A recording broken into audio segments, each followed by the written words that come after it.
फ़कीर की कहानी। मैंने एक कहानी सुनी है। दो फ़कीर एक जंगल से गुजरते हैं। वह जो बूढ़ा है, जो गुरु है, वह एक झोली टांगी हुई है। वह बार बार अपनी झोली में हाथ डालकर कुछ देखता है। शिष्य थोड़ा हैरान है कि क्या मामला है। न केवल वह झोली में हाथ डाल डाल कर देखता है, बल्कि बड़ी तेजी से चल रहा है। ऐसा उसने उसे कभी चलते नहीं देखा। बूढ़ा आदमी वह कहता भी है कि इतनी जल्दी क्या है। वह कहता है, तुझे पता नहीं। फिर वह कई बार पूछता है कि हम रास्ता भटक तो नहीं गए। गांव दिखाई नहीं पड़ता। सांझ होने के करीब आ रही है, कोई खबर नहीं लगती गांव की। कहीं हम रास्ता जंगल में भटक तो नहीं गए या नहीं है। 2-3 मील चलने के बाद युवक हंसने लगा। उस बूढ़े ने कहा, तू हंस क्यों रहा है? मामला क्या है? उसने कहा, अब तुम बिल्कुल फिक्र न करो। गांव पहुँचे कि न पहुँचे कोई डर ही नहीं है। उसने कहा, क्या मतलब तेरा? उसने फिर ईंट टोल कर देखी। ईंट थी। उसने कहा, क्या मतलब है तेरा? उसने कहा, जिसको टटोल रहे हो उसमें कोई डर नहीं है।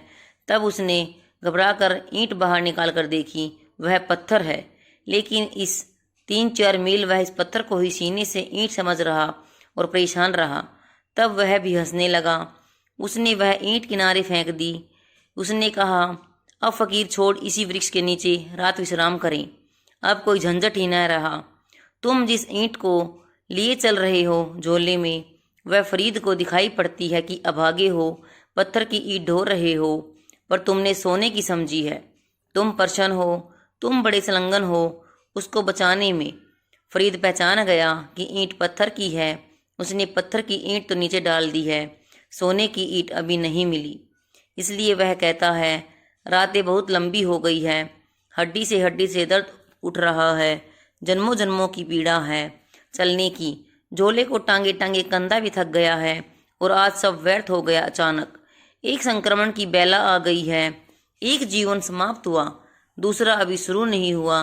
बीच की घड़ी है। यह बीच की घड़ी का नाम है वैराग्य।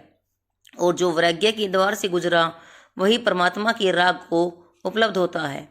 उस राग का नाम है प्रेम। वैराग्य से जो डर गया, वह कभी परमात्मा के राग को उपलब्ध न हो सकेगा। संसार से छुटकारा उसकी तरफ आंखों से उठना है। यहाँ से हाथ खाली जाते होते हैं तो वहाँ हाथ भरने शुरू हो जाते हैं। जो इधर संसार की तरफ विमुक्त होता है, वह परमात्मा की तरफ सन्मुख हो जाता है। परमात्मा का मंदिर बाजार में नहीं है, और परमात्मा के मंदिर को तुम भूल कर भी बाजार का हिस्सा मत बना लेना।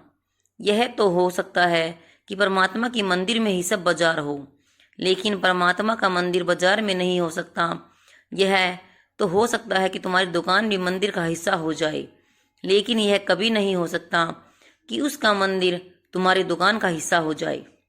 इस पहेली को तुम ठीक से ही समझ लेना।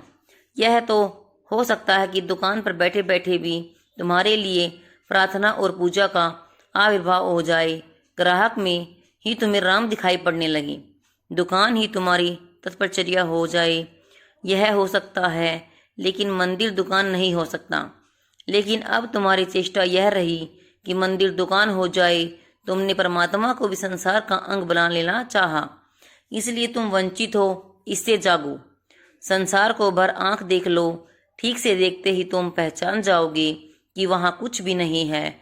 और जिस दिन तुम्हें दिख जाए संसार में कुछ नहीं है, उसी दिन तुम्हें पहली बार समझ आएगी कि परमात्मा में कुछ है। लोग मेरे पास आते हैं, वे कहते हैं, परमात्मा कहाँ है? मैं उनसे कहता हूँ, जब तक संसार है तब तक परमात्मा कहीं भी नहीं है। तुम दोनों एक साथ न देख पाओगी। जब तक संसार दिखता है तुम्हारी आंखों में, तब तक परमात्मा न दिखेगा। जब संसार तुम्हारी आंखों से हट जाएगा, तब जो दिखाई पड़ता है वही परमात्मा है।